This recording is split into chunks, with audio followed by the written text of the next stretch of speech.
Everyone, and welcome back to Family Life Builders TV, where we're rebuilding homes and transforming society. My name is FiyinfOlu Transformation. With me today is my darling sister and friend, FiyinfOlu Falodun. Welcome to the show. Thank you, sis. Good evening. Good evening, good afternoon, good day, wherever it is that you're joining us from. In any part of the world you're joining us from. Good day to you. Thank you so much for joining me. So I want to thank you. If you are joining us for the first time, I want to say thank you. If you are a subscriber on Family Life Builders TV, I want to say thank you. Thank you. We really appreciate you. And let me tell you what just happened this afternoon. So suddenly there was fire alarm in my house, and thank God for my friends. We're about to start the show and there was fire alarm and I have to leave the house. So I have to call a friend and drive to my friend's place. And here we are. I just borrow her room. She's right there in the sitting room. So I want to say a shout out to her, Alaja Bimbola. Thank you so much for being such a darling friend that I can call on at any time. So without further ado, I'm going to introduce my guests to you. FiyinfOlu Falodun is a social worker, educator, and developmental psychologist. She has taught in mainstreams and special classrooms, working with physically and mentally challenged students. She has specific skills in working with slow learning students and making award winners of them. She's a strong communicator, tactfully weaving words to tell stories and connect with our audience.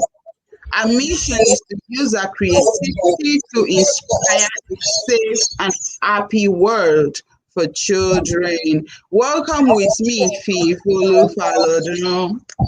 Thank you. And there is something that I did not see in your profile. You did not talk about your creativity, all those great work we did together in helping women who were coming out of domestic violence, all those training, creativity training, money-making training that we made for women. You never mentioned that in your profile. They are part of your profile. Why is it not there? Let me start my question from there. Okay, so when people ask me to introduce myself, it's usually quite a challenge because I say, look, I do a lot of things. I do a number of things. And before it starts sounding like, which one exactly are you doing? I just zero in on the aspects that really capture the essence of who I am. So yeah, I brought in the creativity part. I put in that creativity part in my profile that, well, I use my creativity to try to ensure that we have a secure world for children who are children are my first constituency. They're my first constituency. So whatever it is, whatever else I do, it's towards making sure that we have children who grow up to be well-rounded adults and to reduce as much as possible the issues that they would have in adulthood. So every other thing I do, I can put in so many: writer, content developer, editor. I do floral arrangements. I do a lot of things. But let's just zero it down to the ones that are the core. So basically, I'm a I'm a social worker, I'm an educator, and a child behavioral therapist. Thank you so much. You're doing a lot, and God is your reward. So I don't know, we have a lot to talk about. But let's start from your story. And if you're joining us and you want us to give you a shout out, please put your name in the chat box and I'm going to see it and we're going to say thank you for joining us. All right. And for those who will be watching the replay, I want to say thank you. We appreciate you. If you drop your comments, I'm going to come back and respond to every comment. All right. Tell us about your story so far. Okay, so my story is open. It's it's still ongoing, but one part of my story that fits into growing after failure and a low time is it has to be my academics. That's one aspect of my life that did not make sense at the time, and it was a painful journey. It was something that, okay, let me just go into it. So I finished secondary school, and the year I finished in the secondary school, just about 2 months or after I got into the university. So I didn't have any issues with jam, WAEC, and all of that. I got straight into the university, and life continued like that. First day, and I got into the university to study language arts. I've always been a creative. I have always known that I was going to do stuff in that area. I wanted to do theater arts, but there's this little. I'm a Nigerian child. I'm a Yoruba girl, so there are some, there are some certain expectations of what are you going to do with theater art. What's the idea was, once you do that, the only thing you're going to do is to go on stage or go on film. Like, that was the only thing for theater art. And then I wanted to do fine arts, and the issue of how you're going to sustain yourself came up. At that time, there was not so much exposure about other things that you can do with these areas. So I just knew I was going to do, even though by nature I'm an introvert, and I could be painfully shy, but I knew that there was something in me that wanted to do these areas. So I wanted to do fine arts or theater arts. Those didn't work out, and yeah. Then I also thought of journalism because I like the mass media. And the closest I could find to journalism in OAU was language arts. Because either English or language arts, and I felt English is so boring. I can't go and study that. So I went in for language arts, and so this was an area where I was going to struggle. I had to do literature, I had to do English, I had to do. These are subjects that I wasn't struggling with normally. And from my first semester, I started having the jobs. First thing was I failed an English course, a basic English course, and it didn't make sense because this was an English that was just like maybe SS3 English. So it didn't make sense that I was getting to year one first semester and I was failing English. But at that time, I didn't even understand what it meant to fail a course and then carryovers and all of that. So, well, life went on. Second semester, I had to register. No, I did the second semester part of the course, and I also failed that. So I failed each year 101, I failed each year 102, and I was like, what's going on here? What's happening? So I automatically had to move those into my second year. And yeah, trouble has started by that point because I couldn't exceed a particular unit load. I had to be able to also put in all my second year courses and all of that. But I just kept going, and the ride was going on quite smoothly. I knew how to play around, avoiding being the focus of any lecturer. So I didn't really have so much issues with lecturers. I was just, going on. But these English courses were showing up at almost every semester. Were showing up almost every semester. And eventually, by the time, or of course, there were strikes and students issues and all of it. I ended up spending about almost 8 years for a 4 year course. By the time I was going to graduate, I was tired already. I was tired of school. I was tired of academics. Like, what now? A child that was born when I got into the university is going to primary five. Why? What kind of life is this? I got tired. I just wanted to leave. And that was where I realized that I was going to have an extra semester. The each year 101 from part one somehow found its way into the last part of my academic journey, and that was a blow. It was a blow because at the time I was graduating, the university decided to discontinue my department. So my department was scrapped, and then they were moving from manual registration to online registration. And because my department had been scrapped, there was no profile created for that department. So I don't even know how to explain how that went. I had to start looking for another department within my faculty that I could register under. And eventually I could register under one department, and then the rate started to also seek permission to register for less than the one unit, because that was just one course. It was just that one course. True. So I somehow got registered for the course. After, it was an arduous journey, but I just registered for the course. I did it.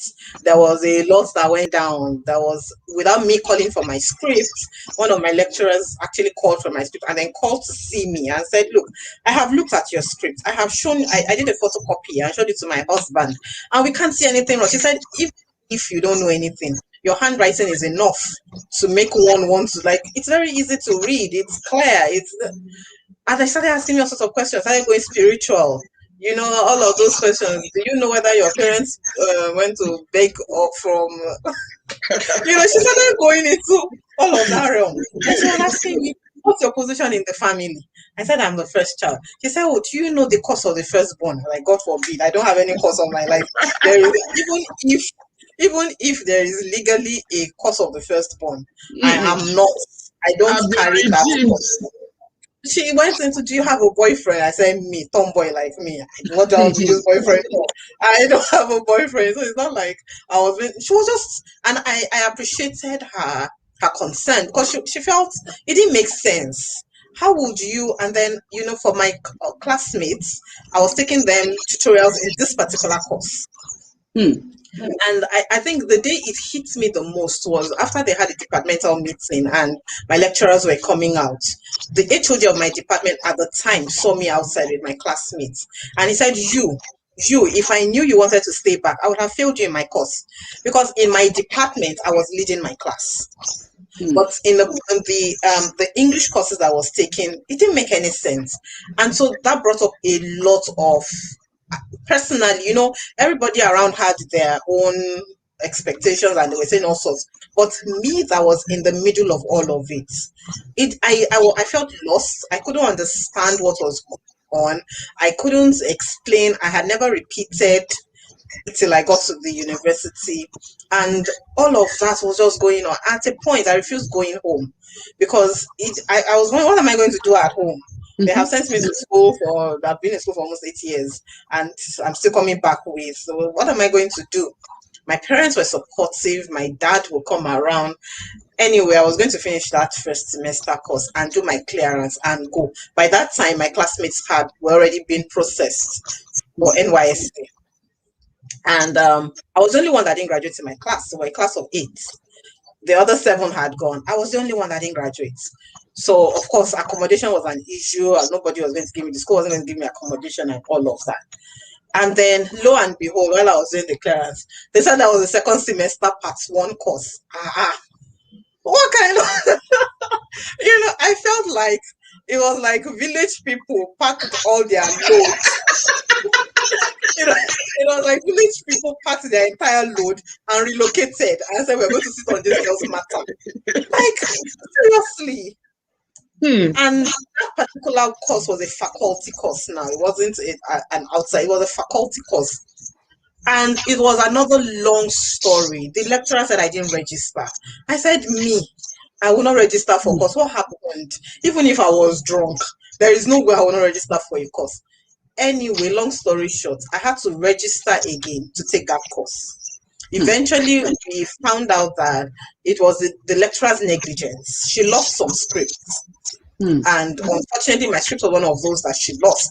And she just decided to chalk it down and say, "Oh, all of these people that failed or that she lost their script did not register." But the saving grace for me was I had a photocopy of my course registration card. So when I presented it, of course, that quashed her argument, and so that happened. So eventually, my immediate younger brother has always been 2 academic years behind me. But for that second semester course, we took it together because of the years I had lost.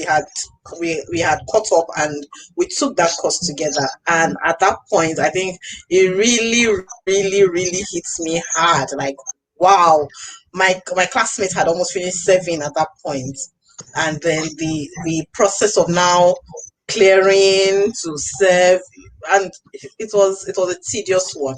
But eventually, I graduated.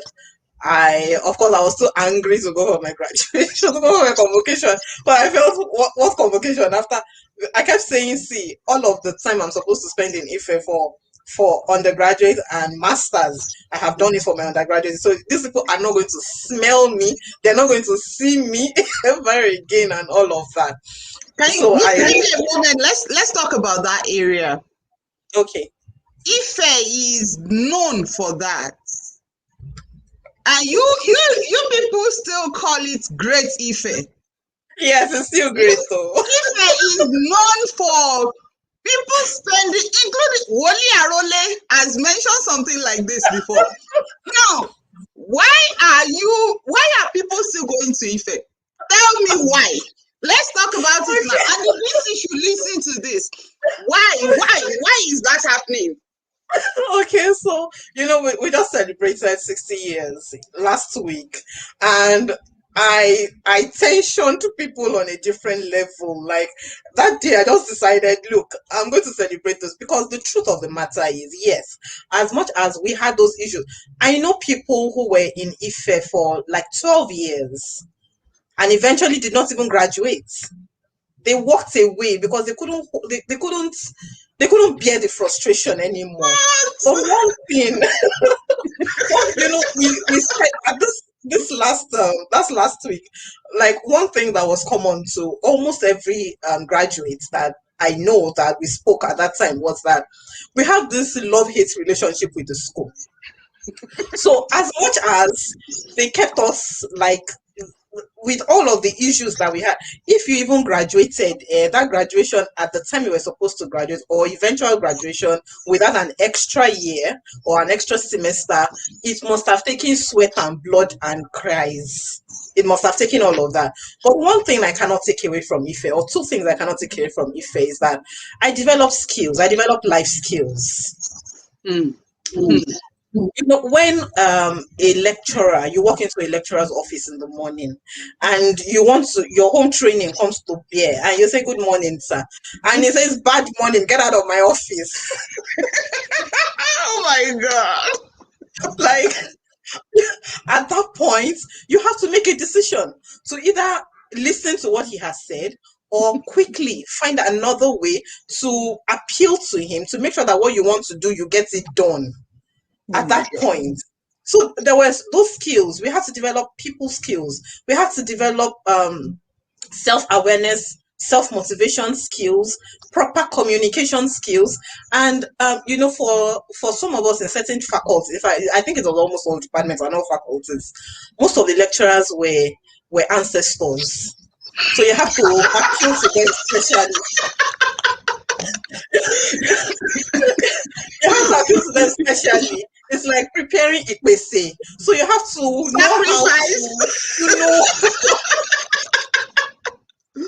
you have to know how to approach them in such a way that you get what you want, and they still feel like they're boss and like they're king, and you really do not bother. Like, all I want is to get what I need and let me get out. So we were able to develop those skills, and I can say categorically that all of those skills that I developed are working for me now. So there is no situation I come up against, no matter how horrible, no matter how bad it is, no matter how much I feel like I'm in a corner. I may need some time to step away to clear my head. I may need some time to step away to process it, but I would come back to it and find a way out of it. That is very real. That is very real. It's painful yeah. Though.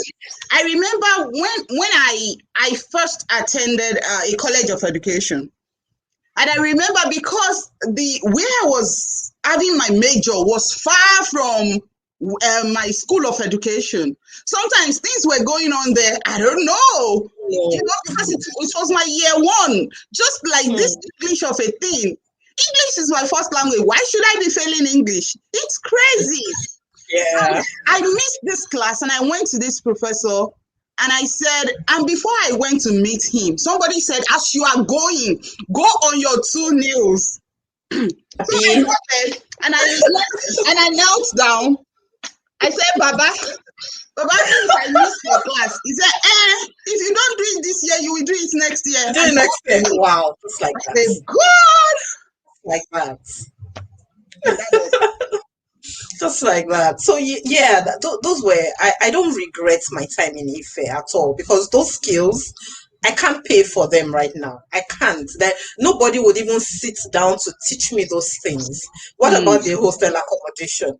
When you'll be in a room with about 19 other people and you want to keep your sanity, you don't want to run crazy. You have to learn interpersonal skills. You have to learn how to keep your things. You have to learn how to manage spaces. So when the school officially pairs you with one other person to a bed space, you know how student spaces, that student mattress, the school officially gives 2 people that space. And you just have to find a way to live in that situation and not lose your mind. So that was one thing that I got from Ife, and I'm sure that's one thing that every Ife graduate, or most Ife graduates, would relate with, that the kind of preparedness for life that we got out of that place is second to none. The second thing is the network of people, the network of friends that I made in Ife. Oh, awesome. I can't thank God enough for the privilege of having gone to OAU and meeting certain people, because that network, oh wow, we saw ourselves at the base. Ife is not that kind of school where you're there for fashion. It's not like Unilag or UI, where there's a lot of emphasis on what you're wearing, yes, we had some people who were, of course, that's their life. They had, their flair was for dressing up, but the typical OAU student gets up, takes a bath, pulls something on, and just gets out. In fact, sometimes we don't even have a bath before going for classes, because there were times that classes were changed suddenly. I remember I think my second year, we just, early in the morning, around 7, we just saw this person run into the female hostel, a guy, and he was shouting 2 names. He was shouting those names. The porters were chasing him. He was running towards the block and was shouting those 2 names. The ladies were still sleeping. Meanwhile, their exam had started. The timetable just changed. So the guy ran out of the place, because the lecturer knew that not everybody got the memo. So when he got in and said, okay, this exam is starting, he said, look around, though. If any of your friends are not here, find them. So this guy had been trying to call these 2 girls. They were not picking them. He just thought the most sensible thing to do right now is to go to their hostel. So of course, it wasn't visiting time yet. He just dashed past the porters and ran straight to. So they stood up from bed, nightie on, just pulled on a jacket on their nightie, and ran for exam. Shout out to all the Ife, including my nieces, Anu and Aziz. Shout out to you guys for you to graduate from Ife. Congratulations, Ope and Anu Aziz. Oh my God. Yeah. In fact, they need to be thrown another party, another graduation, because it takes resilience. It takes resilience. And when you grow, when you have people like that in your corner, someone that will look out for you like that, the kind of bond that you build through life. You see OAU graduates bond together. We stand together, stick together. And that's because we have seen ourselves at different stages of vulnerability. There is no one forming for anybody. So yes, the skills, the life skills that we're prepared for, and the network of people that we met in Ife, awesome. That's why we'll keep shouting and we'll still keep making a rave about OAU. And because it takes having experienced those things to really understand it. That's why we make a lot of noise. Like, see, I don't think there's any other university that is that even though I must give them credit that right now things are better. Things are a whole lot better now. Um, 10, 11 years ago, it was completely different ball game. Those I think ancestors that's have when I was, retired, right? many of them have. And, Glory you know, to God. now I have one of my classmates who were in Ife together. He's a doctor now, and he had lectured in the Department of English. He's no longer there now, but you know, because of some of those things that we pass through, people that are now joining the workforce. I have a friend there now also who is a doctor in the Department of Chemistry, and we were in Ife at the same time. So we are deciding that look, it doesn't have to be like this. Ife can still be great without having all of those extra funny Extra things added to stress. it. It can still be great. So yes, that's the vibe about Ife. We love the school. We love it, despite all of the everything that went through. We love the school. Okay, so yeah, I had to complete my registration and all of that and get processed for NYSC. And at the point when I now went to serve, I thought that I think I have found one of the reasons that I had to stay back or that my journey had to be like that. Hmm. Because um, there was a young man I met where I served in Port Harcourt. Eventually, he almost became like a part of my immediate family. He was a student in the school I taught, and he had all of these funny issues around his family and all of that. And I was staying back in Port Harcourt. I had to send him to Ibadan to my parents. He got enrolled in UI, and yeah, he was there up until the time he made his choice to do something else. So at that point, I said, "Oh God, now I see. If I had gone through the normal there is no way I would have met this guy." Hmm. Because I would have served way ahead of before he even got into the secondary school. I would have served and gone my way, and I wouldn't even have had to relocate to Port Harcourt because I had to relocate to Port Harcourt, and I wouldn't have had to do the relocation and all that. So I saw one of the reasons. I know there are still more reasons why my Ife journey had to be like that, Hmm. and I one of the things that I picked out from that failure is that so it looks like failure, but I don't regret it. I don't regret that journey. I pick out the lessons from it. I look at who were the people that I had extra time to meet because I stayed back for an extra session. What were the things that I had time to do? I had just one course in first semester, one course in I had all of the time to devote to my quiet time, to praying, to getting things straight about my life and all of that. So it's not a period that I regret. I'm still unfolding the reasons that that journey had to be like that. And I decided that my attitude or my response to that period that looks like, oh, by the time I was going to serve, my classmates had finished serving. They had finished serving and gotten jobs, started working. So I had more than the NYC calendar. I had one extra NYC calendar year, and they were done. So by the time I went to serve, I really didn't know many people. The OU people that I even met at camp, I didn't know. I didn't really know them because different department, different faculties, and all of that. There was not one person that I knew from school, but of course OAU. Then we band together. But yeah, the attitude I had to was not to be bitter. Not to the second course my second semester course. I eventually met with the lecturer outside of school. We realized that we attend the same church. Hmm. And so we met in church. Hmm. And one of the things I had to tell myself is, look, you have to intentionally forgive this woman. She's part of the tool gets you to what he wants you to do. So forgive her. It came like that, but forgive her. So yeah, I had to learn to do that to Let have me a quickly different come in. attitude. Let me quickly So come in. You have said two things now, and they are very key. One, sometimes God intentionally keep us in a position because there is someone He wants to use us for, right? Now, absolutely, yeah. so it's very essential for us not to be bitter with the people that God used, whether Yes, positively or negatively to make that plan to come to pass. Now I understand that. So truly everything is working together for our good.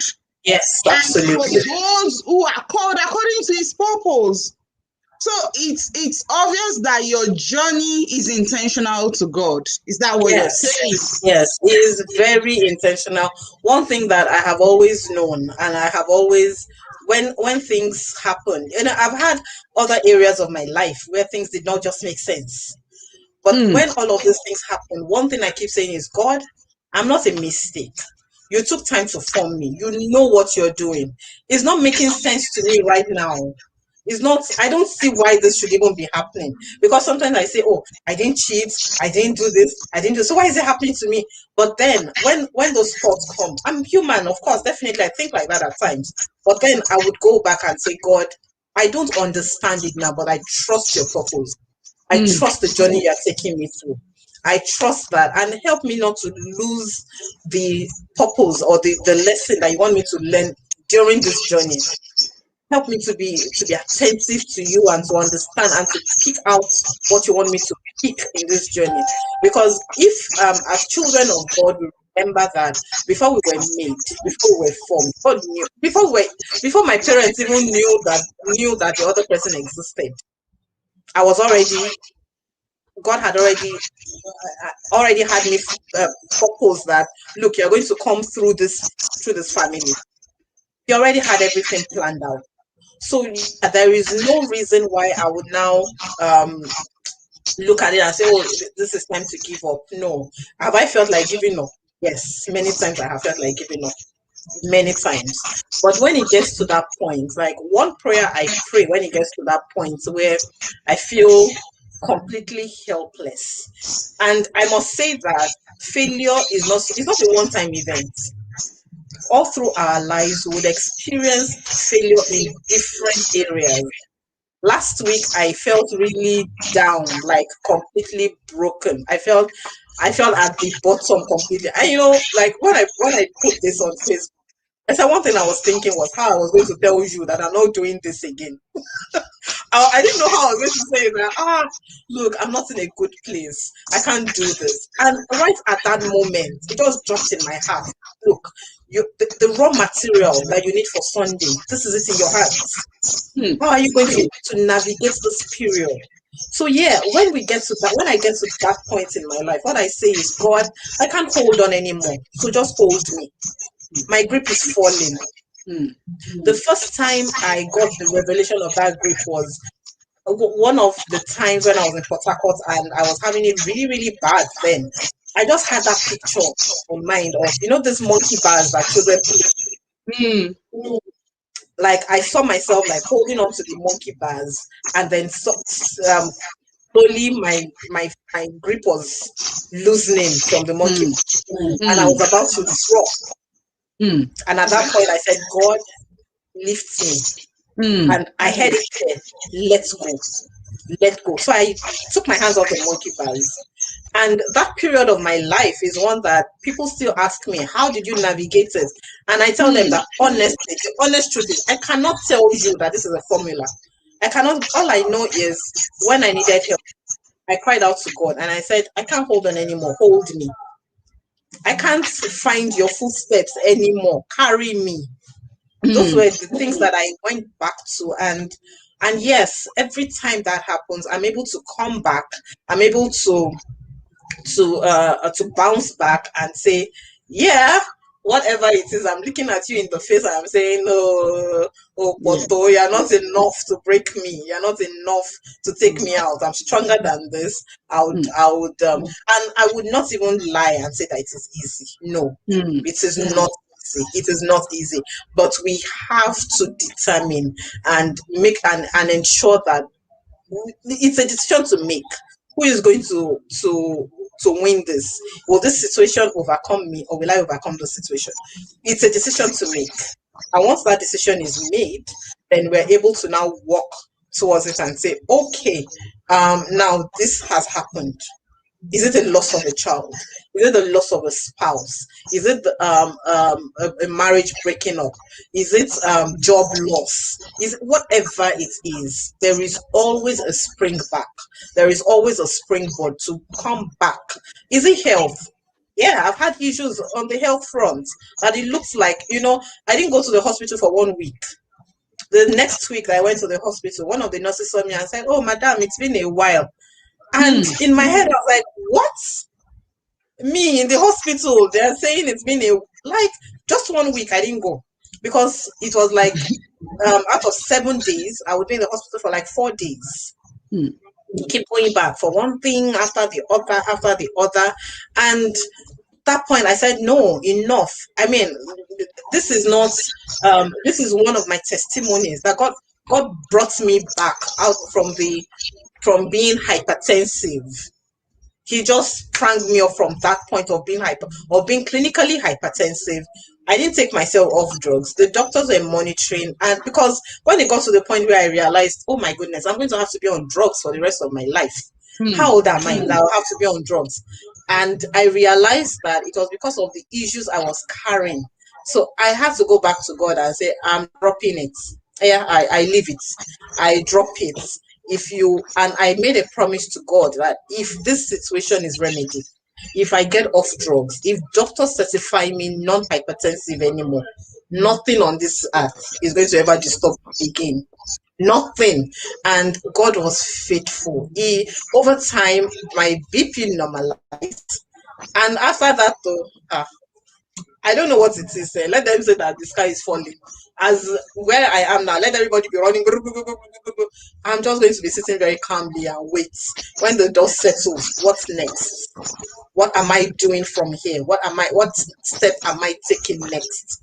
And that really is what I would suggest, that we make our attitude to when things don't work our way. That's what I would suggest. So there is something I heard. You have said great things, and you haven't said anything really out of what you've been through. You haven't said anything because some people might have to grab tissue paper to clean their tears. Yeah. So your story today, I'm so glad for the space you have right now. And if there's anything that anyone needs to know today is, there's a prayer that God can never ignore, and that's the prayer of Lord, help me. Yes. I've never seen a time that we need help. He's always that present help in time of need. Yes. And when we call upon him, he will never ignore us. But most of the time, we don't even recognize that he's around to help. And he's saying, daughter, son, drop it. And if there's anything anyone wants to pick from what you've said now, if you're going to grow after a failure, after those painful situations, you must learn to drop it. You must learn not to be bitter. Because those people that you feel have caused those pain, they are part of the people that God is going to use to make everything work together for your good. Yeah. So should we let's quickly watch this video, and I want you to talk about it. Okay. Let's watch the video and let's talk about it. There's a lesson, because I know you've been a lot in relationship as well, but I want you to. We don't have time for that. I don't think we have time to go into that today. That one, we are going to spend 3 hours on the show, boy. Maybe another day we'll talk about it. Yeah. But I just want you, from knowledge, from experience, I want you to talk about this video. Everything you do, they tell you you're doing it because of your husband. You want to learn how to cook, they don't ask you to cook for yourself. They ask you to learn to cook because of your husband. You want to do this, they tell you you need to learn how to do this because of your husband. So what did they teach you to do for yourself? And I'm speaking directly to parents here. As much as we're teaching our women, our girls, about marriage, about relationship in every conversation, we also need to teach our men, our boys, about treating a woman properly. The wedding band does not make you better than the other person. No. Having a wedding band does not make you better than any other person. Now, there's a challenge that I see today. You've been through a lot in academics. You've been through a lot in marriage as well. Now, is there any time that someone have walked up to you and talk about this marriage thing? Because so it has become an issue in our society that if a woman is not having a wedding band is a problem, and it all starts from home. So an average African parent will tell you, you don't know how to sweep. It's not how you will do in your husband's house. You don't know how to do this. So when there's a challenge in marriage, the women feel the problem should be on their head. The women feel it's the issue that is something that they are not doing right, even if they've done everything right. What do you think about this narrative? Okay, so our society has a lot to learn when it comes to relationships, and it starts from the family. It starts from the way we bring up male children and female children. So there are gender specific toys. The girls play with the softer things. The boys play with the hard things. The shape of the things that the girls play with are very domesticated. The males play with other things that can help them to explore, that can show their manliness, as it were. And I keep saying this thing anytime I have an opportunity to talk to parents, that look, we're raising princesses, but we are raising them to be married by touts, not the literal garage touts, but people that have absolutely no idea what to do with relationships. We need to level that ground in homes. And see, I know of guys who are quite domesticated. They can, if you drop them in the middle of wherever, they can take care of themselves. And there are guys that even in the middle of everything being present for them, they don't know the next thing to do. Now, the problem we have here is that while some specific people or the girls are being trained to be responsible, to be responsive, to take care of themselves, take care of other people, there a lot is put into the girl child. Hardly anything is put into the boy child. Even them understanding themselves, their own makeup. They don't even understand their own makeup.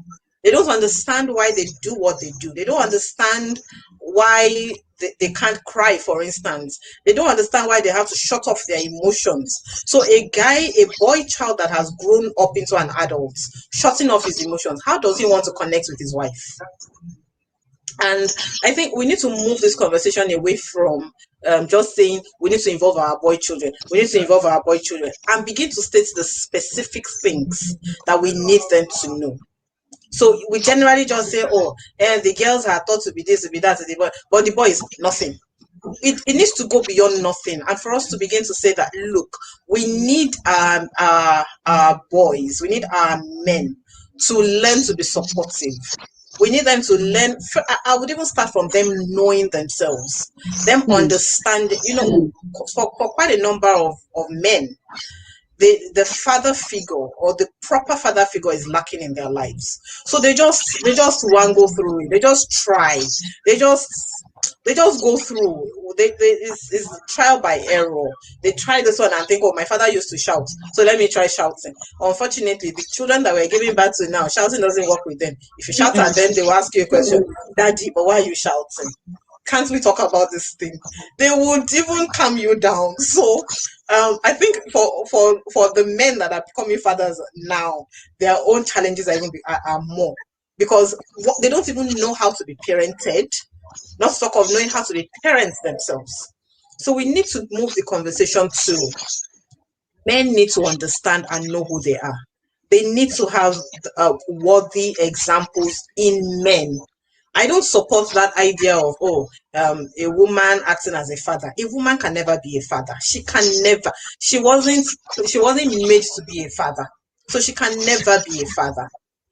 Why don't we lay emphasis on men who are examples of men that are responsible, they're in touch with their emotions. For crying out loud, there's nothing wrong with a boy crying. A mom was telling me at a point, she said her son can do everything. He can sweep, he can cook, he said, but she has told him that he should never allow a woman see his tears.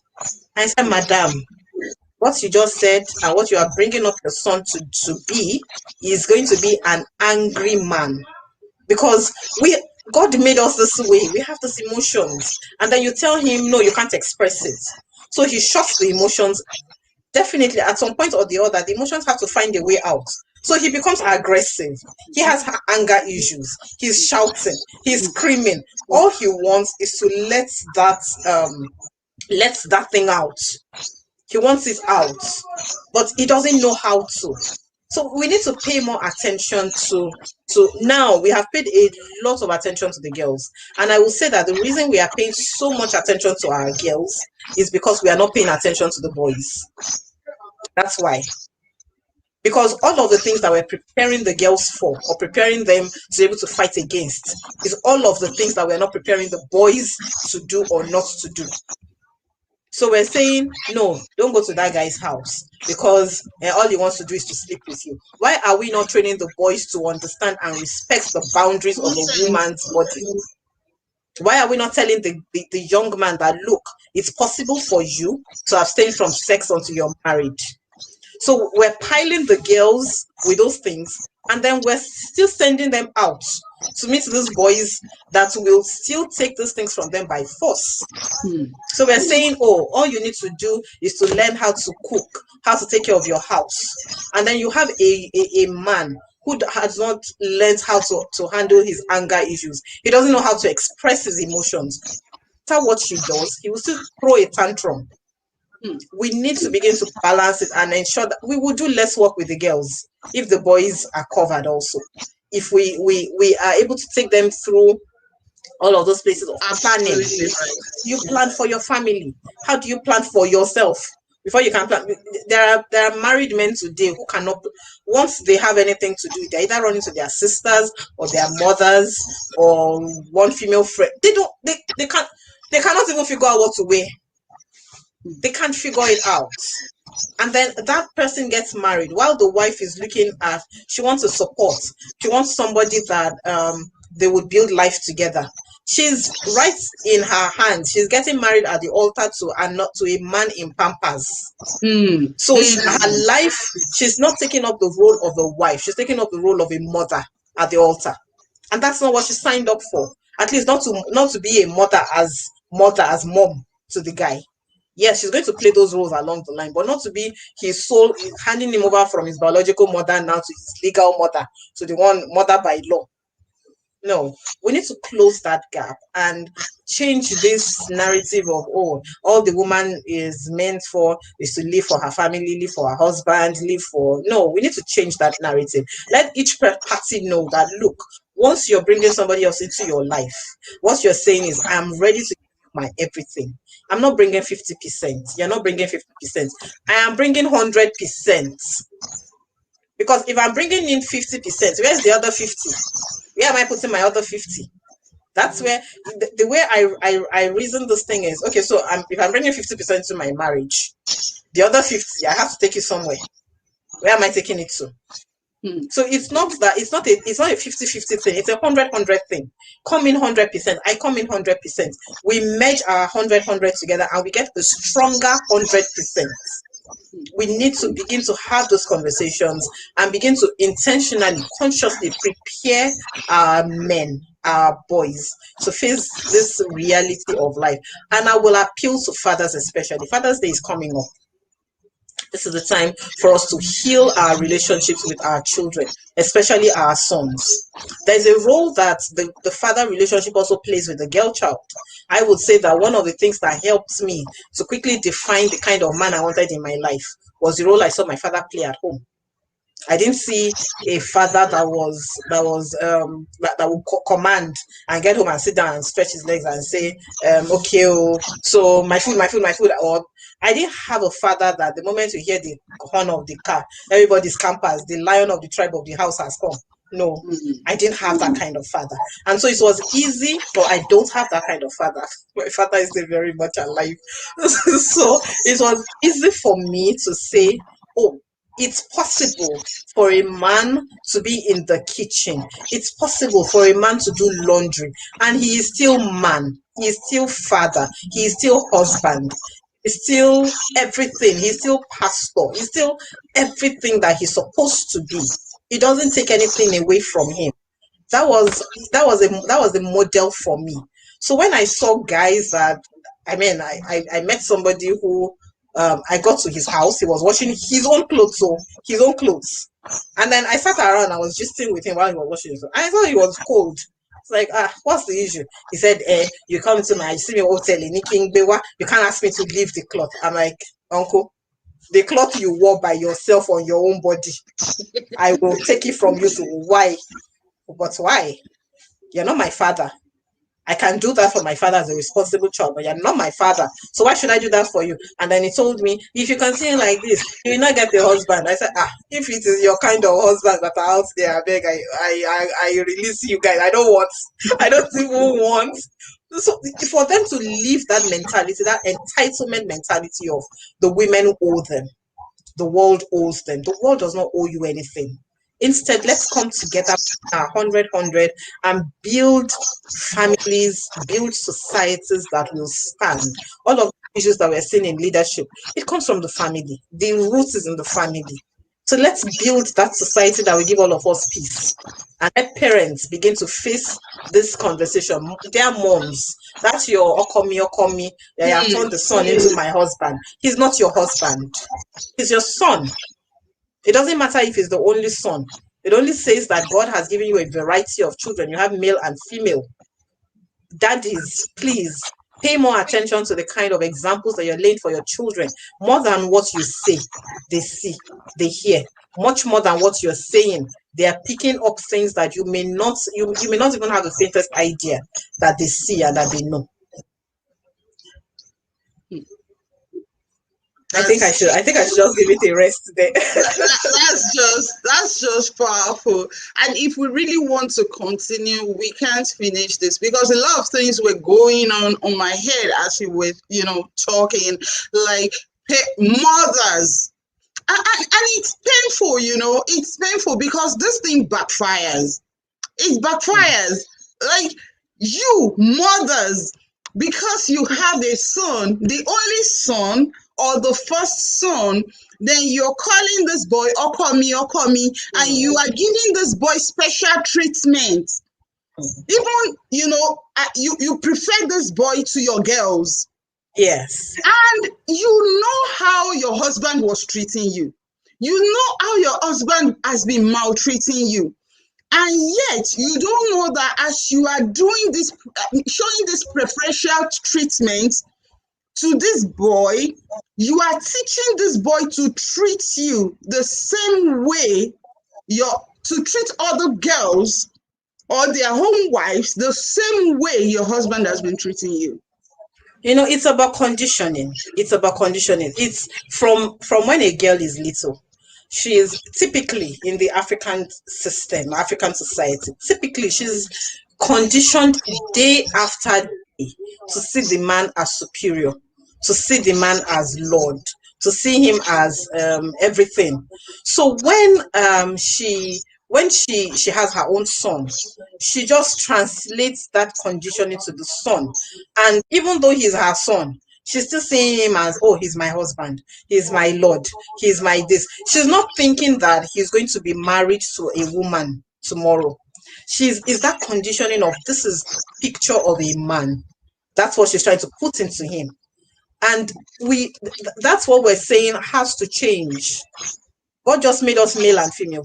He made us male and female for his pleasure and for procreation to happen. He didn't make us male and female because one is superior to the other. No. is just for his pleasure and for us to be able to replenish the earth. So we need to leave that thing of, he's I've had to ask a guy before. A guy he called, and in all of his bravado was like, don't worry, I'll take care of you. And I said, Uncle, hold on, calm down. If I was looking like I needed help, you will not approach me. If I was looking haggard and looked like a charity case, you will not approach me. So that tells you that I don't need your money. It's not about pride, that I know my worth. And I asked him, what else are you bringing to the table apart from your money and your genitals? What else are you bringing to the table? And the guy, like a typical ego wounded man will say, you will not get husband. That's his response. And I said, okay, if that is it, because really you cannot just be throwing money. If I'm not depending on you for money. I know that I have a brain, I can get my own money. So okay, so if you were if money was taken out of the picture, what other thing are you bringing into my life? And maybe that is the question that parents need to be asking when training our boys. What are we putting into them to be able to offer to society? What are we putting into them to be able to offer to their spouse? For their spouse to kneel down somewhere and thank God that, oh God, I bless the parents of this guy. I bless his mother. I bless his father for this thing that they have put into him. I'm grateful to you, God. It's not only the lady that husband should be thankful to God for now. The woman that I saw a glowing tribute paid to a mother. I think that was last week, Mrs. Moffman. I'm sure that her daughter will not mind me saying this, Mrs. Moffanaya Charles Moffanaya, or Mrs. Moffanaya. The daughter, her son's daughter, the way she wrote about her, because the lady had lost her own mom when she was quite young, but her mother-in-law filled in the space like she's her mother. And this lady thanks God for the kind of training that her mother-in-law gave to her husband. It doesn't make him, it doesn't lose respect. He doesn't lose anything. Instead, he starts to gain a lot more. So mothers need to get out of that conditioning. It's something we need to unlearn completely. Like, format the hard disk, erase it, delete it from recycle bin. If possible, format the entire system so that there is no remnants left anywhere. Just flush it out completely and see that, oh, this my male child is one responsibility God has given to me to ensure that he's a blessing to the world and to whichever woman comes into his life. Thank you so much. And the reason why I actually made that video, I cut out that part from the video I made from Infidelity Proof Your Marriage. Because it has become a norm in our society today, and part of the norm or part of the reason was this entitlement. And it's because mothers have nurtured these boys that you are entitled to be the man. You are the man. And I'm just going to quickly say something before we move on about the aspect of, look, what are you bringing to the table? I will not stop talking about purpose. Girls, if a man, all that man has is his genitals and money without a purpose, a clear purpose, a clear reason for his existence. And you too, you must know yourself, a clear reason for your existence. Bring it together and talk about how you are going to journey into purpose. Don't go for that man. Because when every other thing fails, the purpose will keep you going. Yeah. So please, I'm just begging parents as well. Let's start giving the best to these men. Let's train them holistically so that we can have a better society, we can have a better world, we can have better marriage. I have seen some situations where daughter-in-laws will complain about their husband to their mothers, and the mother will say, well, one of my friends said, the mother said, well, That's why women have bigger waist. When your husband is misbehaving, you sit down on it. That's why we have bigger waist. I said, what? Yes, that's what we see. That's what we are seeing. Oh So they said you don't complain. You should not complain.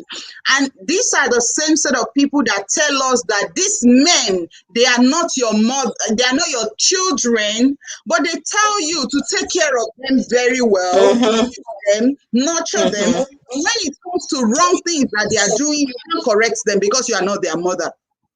Yeah. But they want you to pray for them. They want you to feed them. They want you to clothe them. They want you to do good things for them. But they don't want you to correct them. That has to change. We have to nurture these men just the way we are nurturing our girls. And they must have a vision and a clear purpose for their life, because that will keep them going when every other thing fails. Bigger ways to sit. I mean, the way they come up with these things, I wonder how they even come up with it, how they even think about these things. I hear something and I just wonder, like, how it must have taken years of, it must have taken somebody completely losing themselves to come up with something like that. To say, oh, the reason I have bigger ways is to sit on no, something is wrong. The guy cheated on her. The guy cheated on her, and the mother-in-law said, "Well, that's how we roll. So you sit down on it, because that's why we have bigger weight, because we are sitting on a lot of things." That's what we that's the need to throw. we have. We need to throw things like that out the window, like completely. We need to. We really have to. We really have to. So I'm going to bring you back again. We're going to talk about relationship. We need to talk more about your experience about relationship as well. But I know it will take us 3 hours to finish that if we start. So I'm going to move on to the next question. World Health Organization define mental health as a state of well-being in which an individual realizes his or her own ability, can cope with normal stresses of life, can work productively, and is able to make contribution to their community. Now, as a social worker, do you think we have enough mental health professionals in Nigeria? And, what do you think? What do you think? Okay. Because we have too many people calling themselves, coaches, therapists today in Nigeria that are not professionals, that do. I don't understand that. Can you tell us something about that? I met some people last month, I believe, and when they asked me, what do you do? I said, I'm a social worker. And both of them looked at me and said, do we have social workers in Nigeria? Like, really? I said, yes, there are social workers in Nigeria. In fact, there's an association of social workers in Nigeria. That's the national body, and there are other smaller bodies.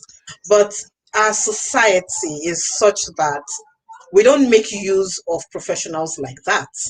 We don't make use of professionals like psychiatrists. We don't make use of professionals like counselors, because we believe that it takes a special kind of problem for you to have to see these people. There are social workers, there are psychiatrists, there are psychologists in Nigeria. But the unfortunate thing is that we're losing many of them. Very many are leaving the country because, one, when eventually your services are even sought out, nobody wants to pay. They believe you should do it as charity work.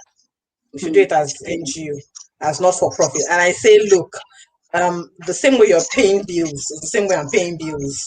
So, and apart from that, even if I'm not paying bills, even if all my bills are taken care of, I'm offering you a service. You should pay for that.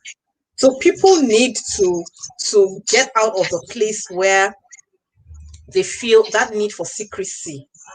We need to quash it and seek help. I know that at a point in my life when I couldn't deal with things happening anymore, I walked into the clinic and I asked to see the psychiatrist. In fact, the doctor I walked to, he was so shocked. I'm not sure if you had that kind of request before. But maybe because of my line of work, I realized that look, I'm done. I can't do this anymore. I need external help. Apart from God, I really needed to have a human being also that could help me. And the guy said, well, yeah, we have a consultant psychiatrist, but are you sure this body that? Yes, yes. I need that intervention. So we need to be able to get out of the place where we're using our big ways to sit on our problems. We need to do better with our big ways. We need to do better with our big ways than sitting on problems and saying, look, I need a social worker. They are there. They're out there. All you need to do, I'm sure by the time you call to, they'll be able to link you up with a social worker or a psychologist or a psychiatrist. It's not because you have issues. It's not because you're out of your mind. It's not because, no, it's just like we have doctors that treat our bodies. These are people that are specially trained to help us with things that have to do with mental health, with our psychology. When you really need someone to, I say that people in that line, therapists, not coaches now. Coaches have their own role to play. And, we have a spike in the number of coaches we have because people's problems are not reducing. But they would rather talk to a coach, and feel good that, I'm talking to a coach. They would say like, I have a mentor. They feel like, that makes me feel better, like I'm doing something productive in my. We need to take the shame away from it. It's not shameful to call to see a professional in that line. It even helps us eventually to be able to navigate. See, people that work in the therapy section of healthcare are trained to listen. So there are times that all you need is somebody to listen to you. That is all. They will be quiet. A psychologist could listen to you for 2 hours without breaking into what you're saying. And you may find out that after talking, that is all you needed to just let it out.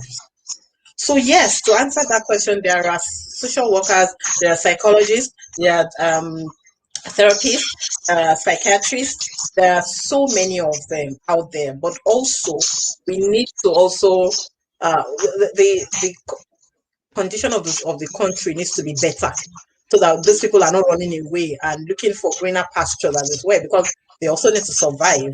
We need to do away with that culture of secrecy. Even within families, children don't know what is happening with parents. Some children cannot say, this is the history of my grandparents, because we're so secretive about everything. We don't want them to. We want to paint this perfect picture. Daddy was perfect. Mommy was perfect. Things don't help eventually. So we need to show that our humanity, and when we need help, to cry out for the help, to reach out for the help. It doesn't matter. Let people think what they think. You are the one that would go through the therapy, come out of it, and are much better, and you're fine. And they say, so how did you do it? Well, it wasn't magic. I just worked with a therapist. Yeah. Thank you so much. I really appreciate you. One of the reasons why I brought out that question was that when you are going through the stages of failure, and when you call it failure, is growth. Because for every failure is only a process of learning not to do it the same way. Now, one of the reasons why we have repeated failure is because we have not learned how not to do it the way we did it the last time. And why? Because we did not seek help. One of the reasons why you are where you are today was because you seek help. One of the reasons why I am where I am today and I'm still growing was because I seek help. So when some things are not going the way we want in our lives that we call failure, there's a need for us to seek help. Now, let me tell you this. I'm talking to our viewers now. Anytime you think of seeking help, you are mentally all right. Those who Absolutely. are not mentally all right are those who did not know how they got into the hospitals. Yeah. But for you to wake up in the morning and say, yes, I need help, nothing is wrong with you. Yeah. Remember that Absolutely. definition from World Health Organization. Your mental health is ability to think and be productive and be useful for the society. So be useful for yourself, be useful for the society is essential. If you are going to be able to do that, you'll be able to navigate life through the stress, because the truth is there will always be stress.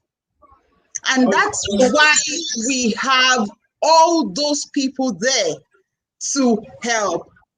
Yeah. I'm certified as a coach, but I have hours of courses to get my license to be a therapist. But I haven't, like you here, you need 2,000 hours to write a Mm. license exam. But I don't know how it works in Nigeria.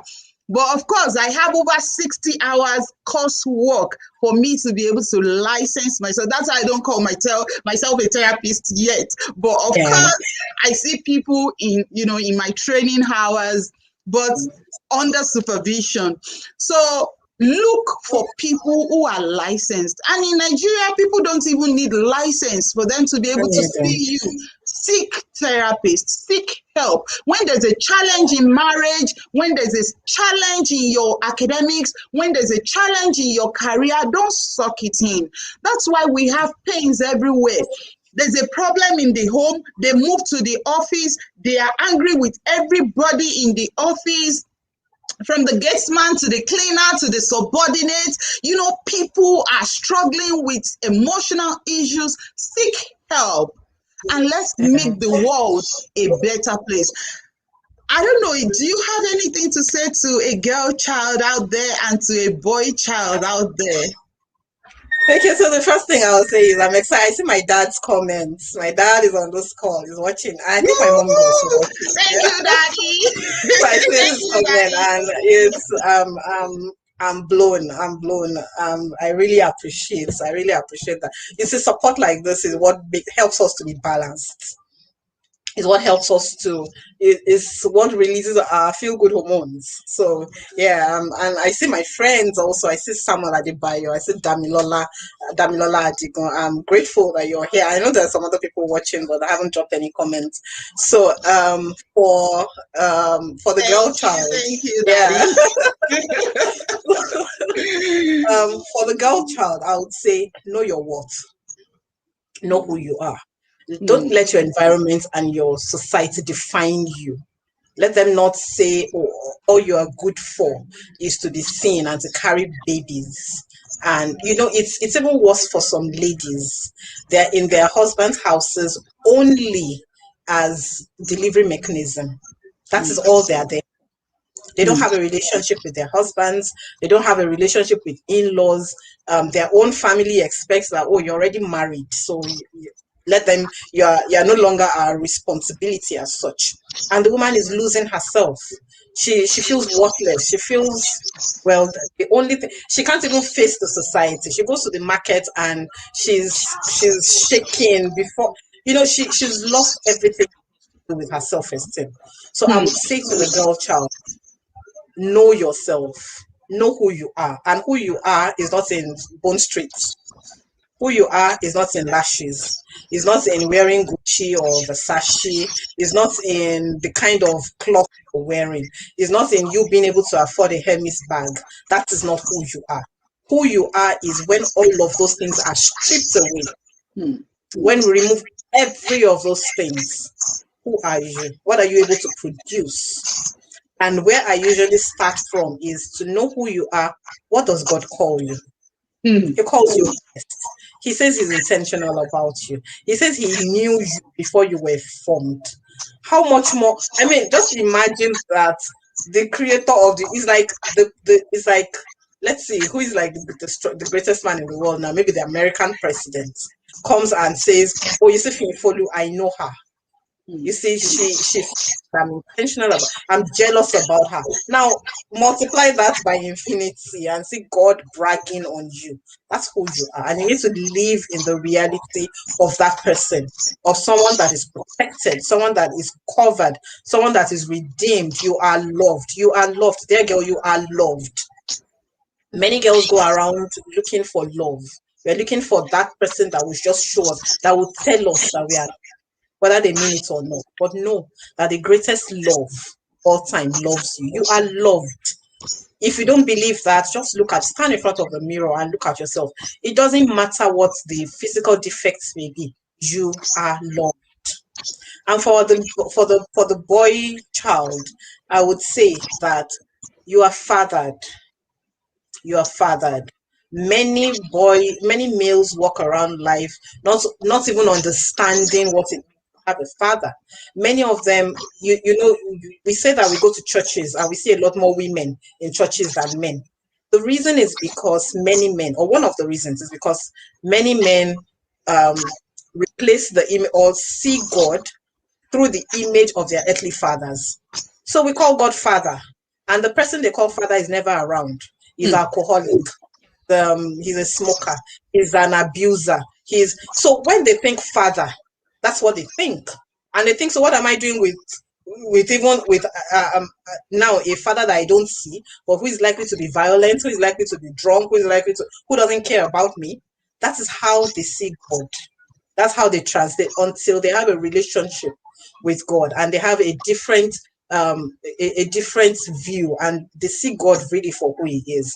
So for the boy child, I would just say to you, you are fathered, and you're fathered by a father that loves you. You're fathered by a God that cares deeply about you. You're fathered by a God who has made you complete whole. He has put into you everything you need. You don't need to stand on the road and say, do you know who I am? You don't need a Range Rover. You don't need a Benz. You don't need 1 billion in your account to show that you are a man. You are fathered. You are loved. You are complete already. All you need to do is to step into that complete, step into that place of being, step into that reality of, oh, I have a father. That when I call to him, he's there. He's never absent. He sees me. He knows me. He loves me. He's there for me at all times. Step into that reality. Walk in that reality, and watch things just turn around for you. That was deep, Pastor Fee. Thank you so much. Now I have a call. Let's not go into that realm at all. I have a culture when I bring my friends here. I talk about one thing that I have seen about them or that I've learned about them. For you, I have seen a lot about you. But one thing I would love to say that I appreciate about you is you are selfless. I remember our journey in helping women out there. We were not paid, and we were doing it joyfully. We were spending our talents, we were spending our money, we were spending our time. I remember there was a time we walked up to Fresh FM Ibadan several years ago that we wanted to start a program for, family, for children, for women. And, we were just out there. We just want things to change. We just want things to be better. And that selfless act, is still there for us. For a number of people that didn't know us, they feel we just want to be seen. No, we want to be change agents. We are not here to do show. We are here to transform lives, and we are doing it selflessly since that time. And I have not seen this change in any of us. So I want to celebrate you. I want to celebrate your selflessness. I want to celebrate our selflessness. And I want to celebrate everyone who has helped us, on this journey, even till this moment. And I want to give a shout out to Auntie Mary Ajoke. Yeah. We work together. She's an awesome person. I also want to give a shout out to all our viewers. I want to say thank you, Daddy, for joining us. Daddy Falodun, we celebrate you, sir. We really appreciate you. I want to say thank you to everyone, those who will watch the replay. Don't forget to love, to like, to subscribe, and share with your friends as well. I want to say thank you. At the beginning of the program, I told us I had to move from my house 15 minutes to the time of the of this program. There was fire alarm in my house. You know, I think I live on the third floor, and someone was cooking something on the second floor also, and you know, the alarm tripped, and it was serious. We can't do anything in that situation. So I want to give a shout out to my friend who gave me this place. I have to drive like 3 minutes to this place.